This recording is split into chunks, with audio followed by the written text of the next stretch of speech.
Think about this for a moment. Think about when you first created the vision for your business and you had everything laid out perfectly, where your business was operating perfectly. Everything was getting done exactly the way it's supposed to.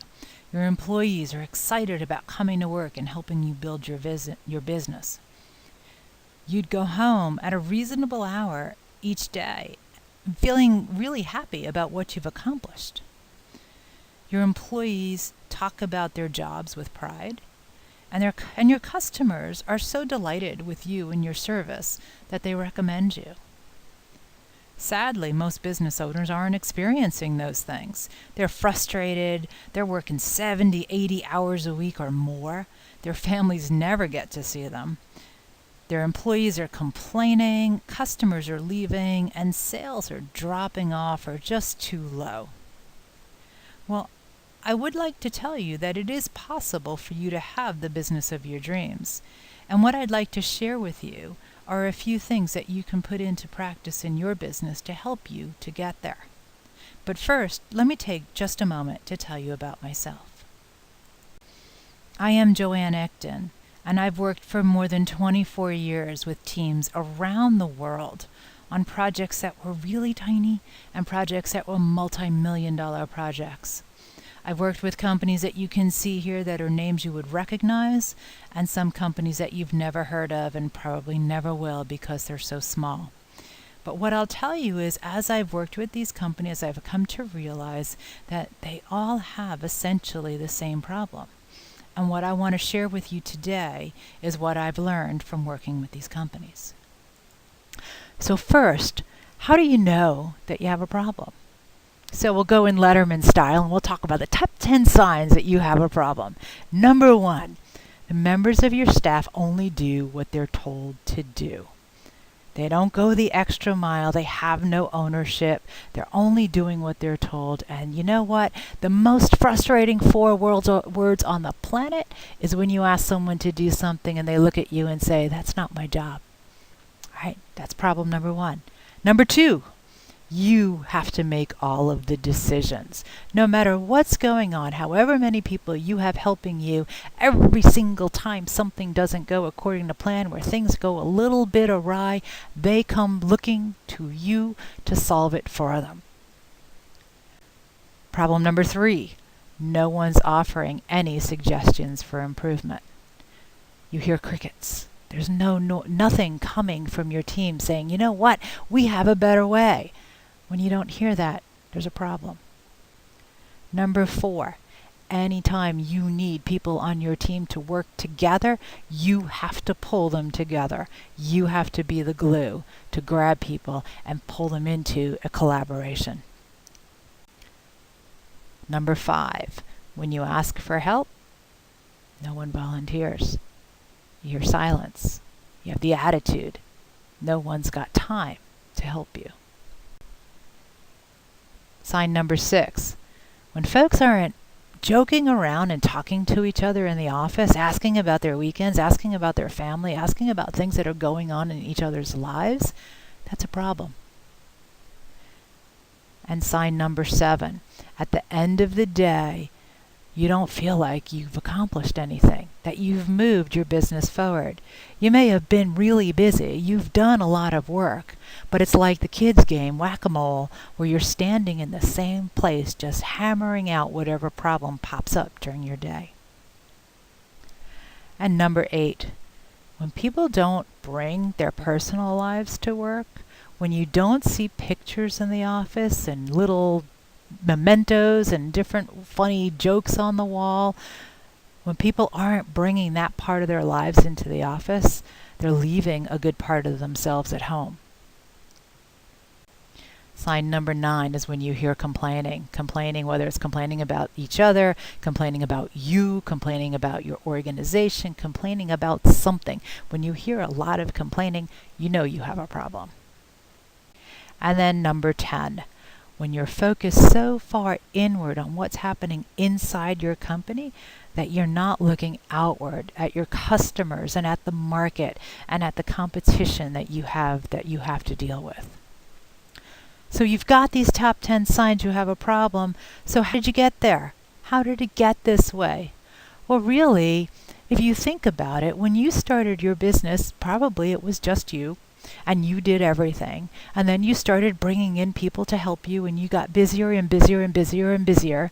And no one really taught you how to set up what I call strategic executions. So there are companies big and small. All of those companies I shared with you before have the same issue, where they will come up with a plan where they think, okay, here are the things that we know we need to do, but then it goes on a shelf because the day-to-day routine keeps us from doing it. And part of it is, whether you realize it or not, everything you do on a daily basis, whether it's what you're thinking about, of how you're living, of like what time you get up in the morning, what time you brush your teeth, what you have for breakfast, whatever you do on a daily basis, it's really a habit. 95% of what you do every day is a habit. It's the way you've always done it. So what happens when you're building your business and you're working in your business and you get going with it, what happens is it becomes a habit. You get pulled into day-to-day issues and you forget to take the time to step out and manage your business. To manage your business, that's the strategic plan. So what exactly do I mean by strategic execution? Well, first, let me share with you my distinction between operations and projects. Operations, operational work, is the stuff that you have to do all the time to keep your business going. It's answering the phone. It's turning on the lights. It's serving your customers. It's whatever it is as part of your business. That's your day-to-day operations that happens continuously. A project, on the other hand, is very different. It has a very distinct start and a very distinct finish, and it's intended to achieve a goal. And the projects become the vehicle for executing the strategy. So what I mean by that is taking all of the people and the systems and your management structures and all of the infrastructure of your business and lining it up to focus on the right things to help you achieve your strategy. And what happens is that business owners learn to get really good at operations about keeping the business running. But what they don't ever learn is change management, and projects are change. You're changing from where you are now to where you want to be in the future, and that requires change. And some projects are very small and some projects are very large, but change management is a discipline that you need to learn if you want to be successful. So what I'd like to do is share with you my 6-step growth system in the next few minutes and give you some steps that you can put in place immediately to help you learn a little bit more about using projects to move your business forward and exciting your team to help you get there. So why do I call this my growth system? Well, the G stands for get where you intend to go. So that implies that you know where you intend to go. And if you don't, we need to figure it out. Think about your vision. Where are you headed with this company? Why did you start it in the first place? What is it that you want to accomplish, and why is it important? Who do you serve? Establish your vision, and more importantly, share it with the people on your staff. Share it with the people who are working with you. Let them get behind your vision and get fired up and enthusiastic about your vision. That's the way that you're going to get the most energy from your team. And as part of that, there's a reality check part of this, and that is making sure that you have a very honest assessment of where you're starting from. Right? So for you to get anywhere, if you were going to go do a map on Google Maps to go from, say, here to California, you'd need to know you're starting here and you're going there, and then you can get directions from the map system, right? But you need the two endpoints. You need to know where you're starting from, and you need to know where you're going to. And that's the same thing with your business. So where are you starting from? So how many customers do you really have? What's your revenue look like? What's your cost structure? Right? Are your profit margins so slim that you're struggling to stay afloat? Do you know how much it costs you to get a customer? right? Those are all of the things that you want to look at in your business. So you know what your start point is, you know what your end point is, and then you can start to figure out what you need to do to get to close the gap between the two of them. Second is recognize the need to lead. So as you brought people into your business, you probably did it just one or two people at a time, and it grew up organically and grew up slowly. But you, by default, are the leader, and you have to step into that role. It's not as important when there's only one or two of you, but as your team grows, it becomes imperative that you step into a leadership role. And that implies then that you need to understand your abilities. Where are you in your leadership capabilities? What are you good at? Can you delegate? Can you let someone else lead when there's something happening that they're better at than you are? Well, do you know how to hire people that are better than you in different capacities, right? All of your leadership skills, and understand where you are and build up your leadership. And part of that is demonstrating your integrity, making sure that the people on your staff look at you as someone who will do their best to support them in moving the business forward, right? If they think that you don't have any integrity, they're not going to follow you. And so your credibility also becomes important. Credibility comes from achieving results. So all of that is boiled up into leadership. So take an honest assessment of where you are with your leadership capabilities and get the help you need to build up your leadership skills. O stands for one at a time. So what I mean is you want to get to know every individual on your team one at a time. You want to meet with them. You want to understand their families. You want to understand what pressures they're under. You want to understand what their hobbies are. What do they like to do? Right? Do they have children? Are they up Saturday mornings going to ball games? Are they runners? Right? Or perhaps they're into something like quilting. Who knows? But get to know them individually. But it's not just about that kind of stuff. You need to understand their work and what they want to achieve from their work. So what are the things that they like to do at work? What are their career aspirations? What are the things that they're working on right now that they think someone else is better suited for? And understand their individual personality types, right?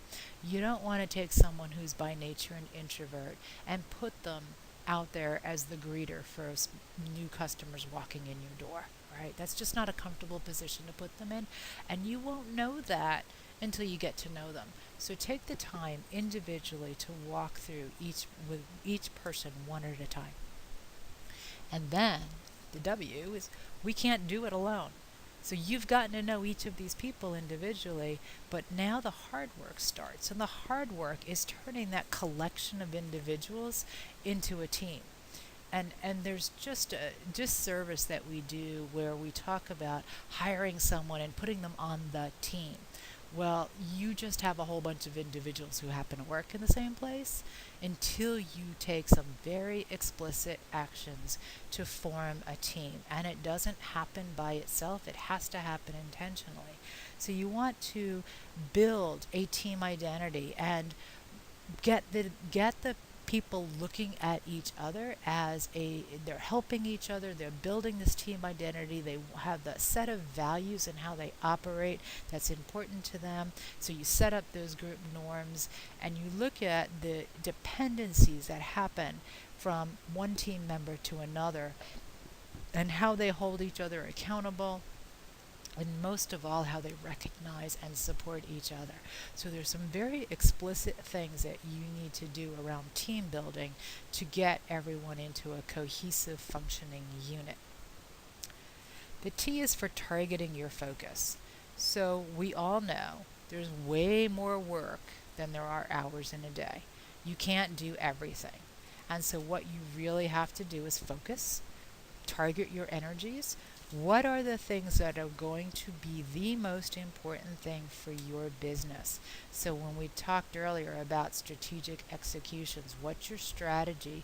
What are the projects that you need to undertake to move your business forward? And then just go do one of them.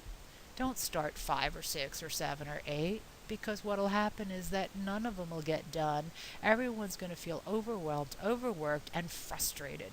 So pick one and work on focusing on very small incremental steps every day, one thing towards that goal, and then recognize the success along the way and build your momentum that way.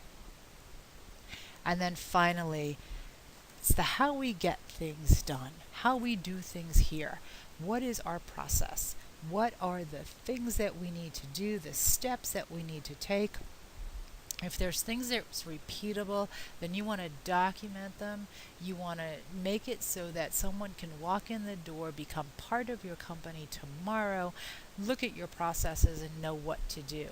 But that's a lot of work, right? It's a lot of work. So really, where you prioritize which processes you're going to focus on, which ones you're going to spend the time and energy to document and to educate everyone on, are primarily fall into two areas.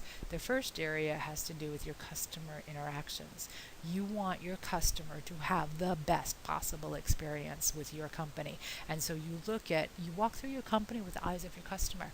And that doesn't necessarily mean just your storefront if you have a physical location. It's call on the phone and see how people in your office answer the phone. Go to your website and see how easy it is for a customer to find out what they need to find out, right? Ask them, and then start to build out those processes of how you deal with your customer experience end to end. And then the second category are the things that you think are proprietary to your company, the things that you say, you know what, this is what our identity is. These are the things that we do here, right?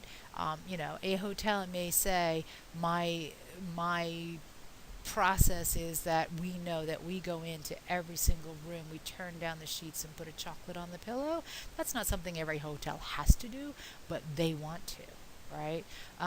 Who knows what it is? Every business is different, and I can probably give you a dozen examples, but we're going to run out of time. But what I shared with you here today were the 6 steps to my growth system. Obviously, there's a lot more behind each of these things. I've given you just a taste.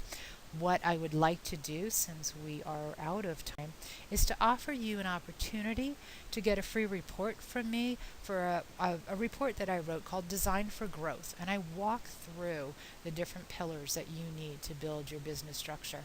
Not so much into the team building model of it, but very much just what are the pieces to put in place in your business. It's a free report. You can get it on my website at joanneecton.com. And I will share with you, if you go out and sign up and get this report, I will also share with you some other programs that I have coming up and some information that I will share with you on a regular basis and help you to build your business. And you'll have my contact information as well if you have any questions or if there's any way at all that I can help you. I would love to hear from you. So thank you very much for listening today, and thank you for your time and your attention, and I wish you all the success in the world. Thank you.